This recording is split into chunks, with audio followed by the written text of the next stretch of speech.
Missing soldier's wife finds hidden message on his computer. She felt tears streaking down her face as she held his things in her arms.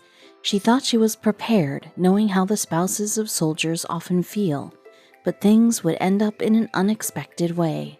After opening his laptop just to look through all the photos they took together, she found something very strange. It was an eerie message that would spark something. Nothing made Emily happier than the day she married her husband, Mark.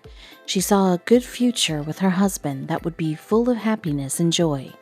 But soon his profession would challenge these goals.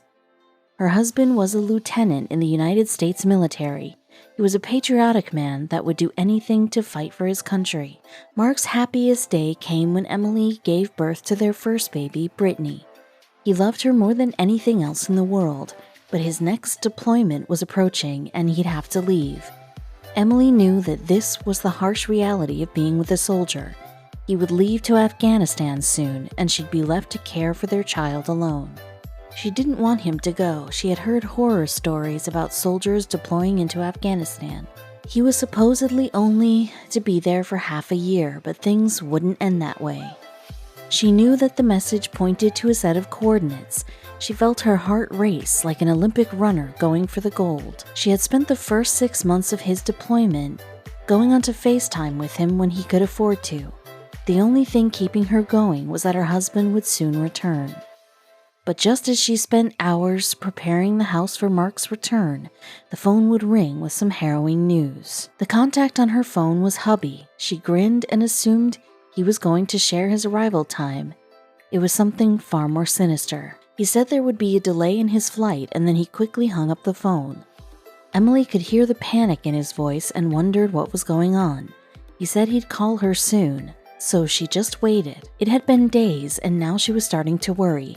She couldn't shake the feeling that something was very wrong. It had been over a week and she got a call from someone from the U.S. Army. He had grim news. Her husband was MIA. After 2 whole months of failing to locate Mark, the U.S. Army sent his belongings back to his family. Emily accepted his belongings, crying inconsolably. What happened to him? Why couldn't they find him? He couldn't have simply disappeared. Then the Army listed him as KIA. Emily couldn't believe what she had just heard. How could her husband be KIA? Why wait months just to tell her he was killed in action? Soon after the news, his personal belongings were sent back to Emily. She still didn't understand what was going on. Why KIA instead of MIA? She wanted to know the truth. She asked them to relist his status to MIA since there was no evidence that he was deceased, but she had no idea how close the answer was. Emily finally mustered up enough courage to go through his belongings. She found his laptop. She thought that she'd maybe find some closure in the many photos of them that they saved on his laptop. After getting into the laptop, Emily found a file on his desktop that said, "To Emily." She felt a knot form in her stomach. What was inside? Another month passed before Emily had the courage to go through Mark's belongings and open up his laptop. She had intended to look over photos he saved, but when the laptop opened up on a file addressed to her, her blood ran cold. The letter made no sense. It was a love letter, but it was full of errors and grammatical mistakes. Then it clicked. There was a pattern to this cryptic message.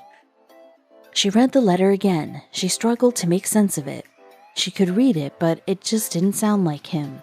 Something about the errors and random capitalized letters and numbers made her feel uneasy. She stared at them, trying to understand what he was thinking. Then suddenly it clicked. There was a pattern to his errors. This letter held a cryptic message. Emily raced to find a pen and wrote all the capital letters and misplaced numbers. "Send help." Then she stared at the numbers in confusion. Was it a phone number? She typed the numbers into Google, but what came up was a coordinate reference, but it was nowhere near Afghanistan. She reversed the numbers and searched again. Her heart was pounding. The coordinates led to one of the last remaining schools in Kandahar. This made more sense, but what was all this? Was he there? If so, what was he doing there? Emily was riddled with fear, and she had no idea who to turn to. She repeated the words, "Send help, no military," again and again. Why did he not want the military involved? Who else could help him? Emily's mind raced. Time wasn't on her side. She feared her husband was injured or gravely hurt. She did the best thing she thought she could under such circumstances and contacted his U.S. Army base, but she should have listened. It was obvious Mark was in some kind of trouble, but why was he reaching out to her? What did he get himself into? The Army officials asked Emily to immediately submit his laptop with the file in question and reassured her that they'd investigate the situation straight away. Emily waited anxiously for news of her husband. She knew he might have asked her not to involve the military, but who else could have helped her find him? She thought she did the right thing, but he was hiding from them. Within a week, Emily heard back from the Army. They found him. The school was a cover-up to throw off American forces. It was actually a hidden prison. Their raid freed 12 soldiers who had been detained there, one of which was Mark. But why did Mark ask for help from his wife instead of his team? The reason was as heroic as it was disobedient. Just as Mark was about to leave, he got a last-minute order to leave his mission and go home. They were attempting to find the holding place of MIA soldiers, and just when Mark suspected that he found the site, they were ordered to abandon the mission. Mark went directly against his orders and planned to infiltrate the suspicious building himself, but he knew it was risky and sensed something might go wrong. He was right. Mark observed the school in question a couple of times and noticed it was patrolled by the enemy. He put a bet on his own life by assuming this was a hidden prison. He didn't tell anyone as the mission was over. Still, he felt compelled to help and follow his instincts. But why write to Emily and not the military? He knew that he was going against direct orders, so he was hesitant to leave instructions to his colleagues in fear of being punished. He figured if he got caught and ended up being imprisoned himself, at least he could give his wife the details she needed to find him. She was the only one who could decipher his message and send help that might save him the punishment he'd surely face from disobeying orders from his commanders. But he should have left more directions for his wife. She also didn't know if he was injured or not and needed urgent help, and he had no idea of the struggle she had been through in looking for him, especially after he was listed as KIA. Once they figured out that the school was a front, they ordered the rescue mission, and Mark faced the consequences. Once Mark's squad found out he sent a secret note to his wife revealing his location, they sent soldiers out straight away.